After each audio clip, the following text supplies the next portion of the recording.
guys. Happy February. Welcome to another episode of Evolve. I am your host, Monette Brann-Natta.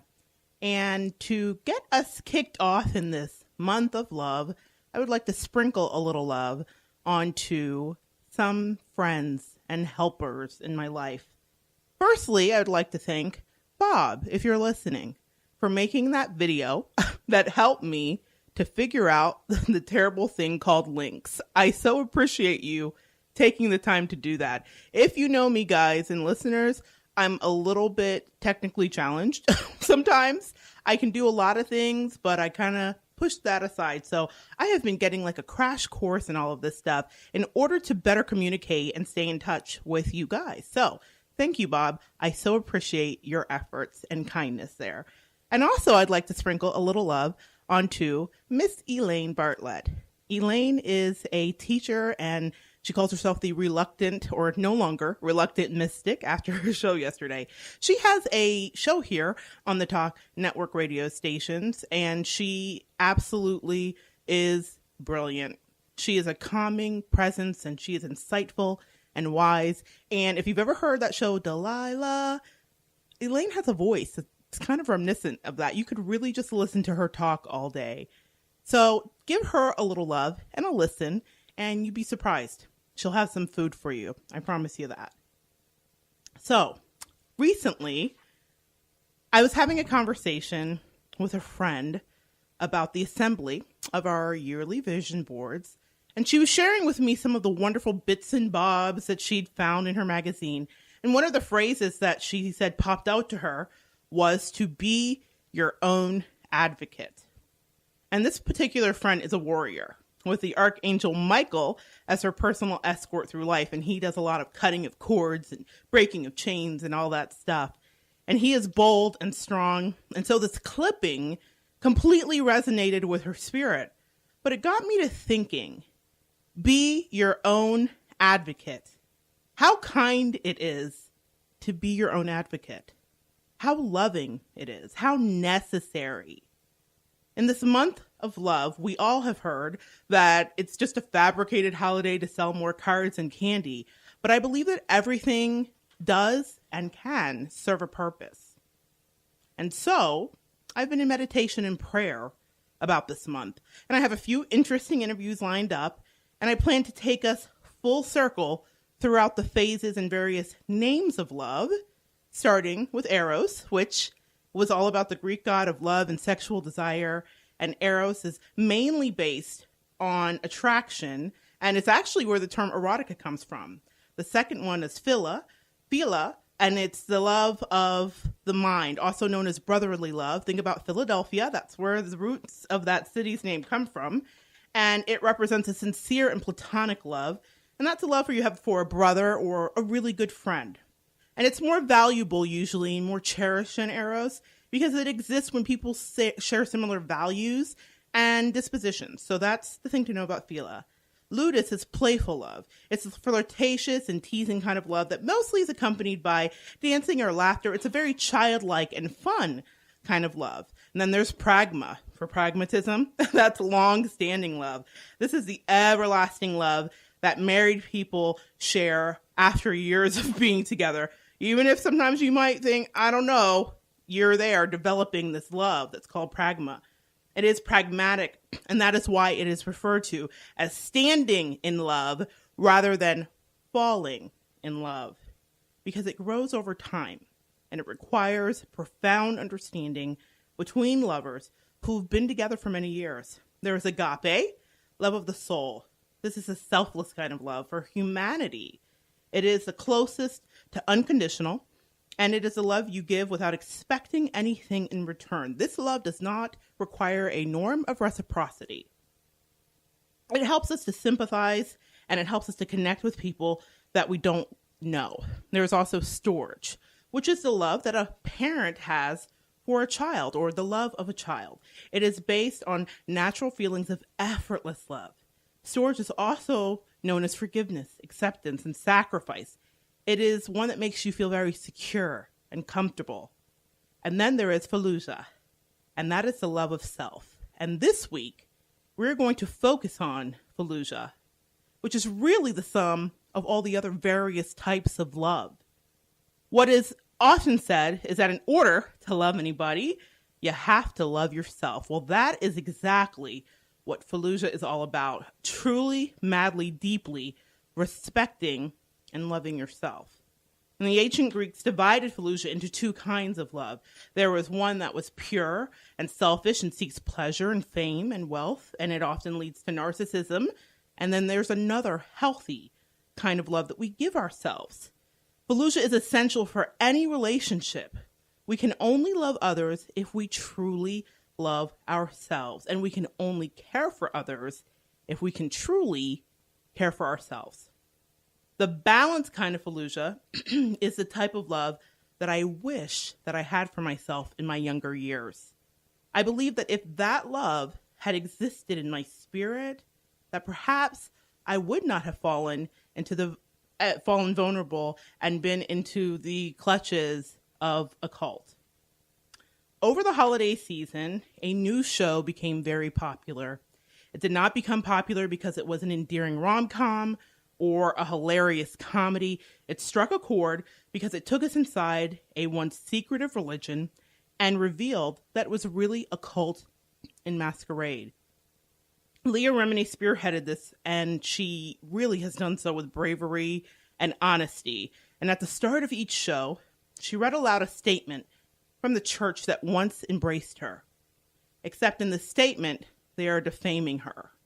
And she sits in her crisp white shirt against a stark backdrop, the contrast of which is not a coincidence, at least not by my estimation, because what Miss Remini is doing is shining a light into the world that is all-consuming and cloaked in utter darkness. There has been a lot of noise from the Church of Scientology that this is just another show like the many that Miss Remini has been on throughout her career. But I beg to differ, because what I am watching is authentic. I know it is authentic because it triggered me. I'm aware that it's produced because it's a show. It has to be produced. I can see that clearly, but the raw emotion of the fellow quote unquote suppressive persons that Leah and her team interact with is not cultivated. It is organic. Even in the moments when she is in full fight mode for those she's trying to protect, Leah slips back into the tenets of a religion that once swaddled her, even as it stripped her of her esteem, emptied her bank accounts, and gaslit her observations. I recognize that shell shock, listeners, because my own shell has been shocked before. I know what a cult looks like because I have been in a cult. What Leah Remini and thousands of others have been subjected to is all too real to me, except mine didn't come cloaked in nautical themes, and it didn't have the glittering light of celebrity around it. I didn't go clear. I was not a Scientologist, but I did go backwards, and I forgot for a moment how strong I am. I have never spoken about my experience except with the persons who were there to witness the effects it had on me and who had their own experiences. I've most certainly not spoken about it publicly, and even as I was writing and thinking and preparing for the show, little fear crept up in my stomach. What if the person that was ahead of the cult I was in somehow, even though I have no connections at all today, heard this? And that's how you know you've really been affected by a situation. So, I'm here. I'm watching Leah do this, and I feel her crusade. I felt it was important to pick up my own torch and to shed some light on the anatomy of a cult. But let me preface this by saying I am no expert. But, as you may witness if you should watch her riveting documentary, there's a certain obsession that you develop once you leave a cult, or more appropriately, the obsession you have within the cult transfers to the why about the cult. You wonder, how could this have happened to you? How did you get here? And what can you do to prevent such a thing from ever happening to you or anyone you love ever again? And that is where we begin. At the very beginning. A very good place to start. I was 21 years old, and I was hiding out from the heat in Atlanta, Georgia at Six Flags, hiding out from the heat in a cafe, trying to get a nice coffee. I was there with a group of friends celebrating and having a good time and riding the rides. And I saw a guy across the cafe. He kept making eyes at me, and I thought, that's weird. He was older than me, and I thought, why is he looking at me like that? And I remember he was sitting in the sun, and the sun was kind of hitting his face, and there was a glint. I later found out it was a cataract, but there was this glint, and it was kind of a little dangerous, a little alluring, and I thought, that's weird, a little creepy. But I kept looking down into my iced coffee, and I wasn't paying attention. And then he got up, like in a movie. He got up, he came over to me, he sat down. He didn't ask for permission to sit down. He just sat down, and he said to me, I think you have a calling on your life to work with children. I've been watching you from across the restaurant, and God was speaking to me, and he told me that you have a calling on your life to work with children. And I thought, that's interesting. I had been studying early childhood education and all of that stuff, and I just thought, wow, me loving synchronicity, this is an interesting thing. I was still learning how to develop my intuition at that time. And he talks to me, and he gives me his card, and he says, is it okay if I contact you? And he tells me he's a youth group pastor of an interracial youth group. This guy was a Caucasian guy. And he says, listen, there's a place for you and whatever. But at the time, I'm living in Atlanta. I'm going through the throes of a difficult breakup, and I'm not thinking about going with him, who he was a state away. He lived in Alabama. And so he said, let me just talk to you. And so over the next year, as the breakup was happening, it was that, the love of your life breakup where you think, oh, how can I go on? And so he called me and would just check on me randomly as I was moving into my own place. And during the summertime when I was teaching a creative writing program for inner city youth. And I just thought, how lovely, how kind of him. I had grown up with Christianity and in churches, so I was familiar with pastors and youth pastors especially. And I thought, what a charismatic guy. Keyword there. And I guess we'll play a little game while we're doing this show today. I want you to count the red flags and see if you don't end up with like a flame of red flags running down the road by the time we're done. When would you have run? How many flags would it have taken for you? And I consider myself a thinking person, but I allowed us to develop this relationship. He even told me, read Sun Tzu, The Art of War, so that you can understand the mechanism of this breakup and you can understand why it's happening. And so he was very, I thought, helpful. What I know now is that he was grooming me. Okay, so we start there. Psychiatrist Robert J. Lifton, who once taught at Harvard Medical School, wrote a paper titled Cult Formation in the early 80s. He delineated 3 primary characteristics which were the most common features shared by destructive cults. And the first one is a charismatic leader who increasingly becomes the object of worship, and his general principles may have originally sustained the group, but then he loses power. And he is the only person, it's usually a living leader, and he has no meaningful accountability, since the single most thing is if you are defiant, then you cannot stand.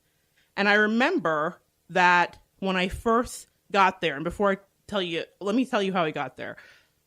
After that breakup was going on, and I was living in this city, essentially at this point by myself, he called me and he said, what if I told you I had a place for you to come?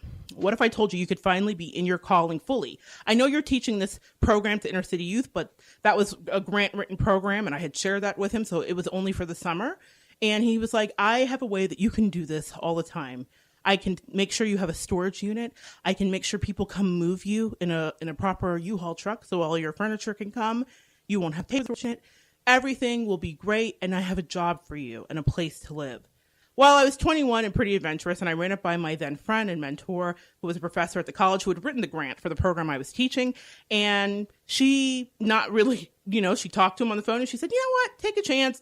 You're young. This is kind of what life is about. She told me about her experiences in the 60s, and I thought, sure. So I allowed that to happen.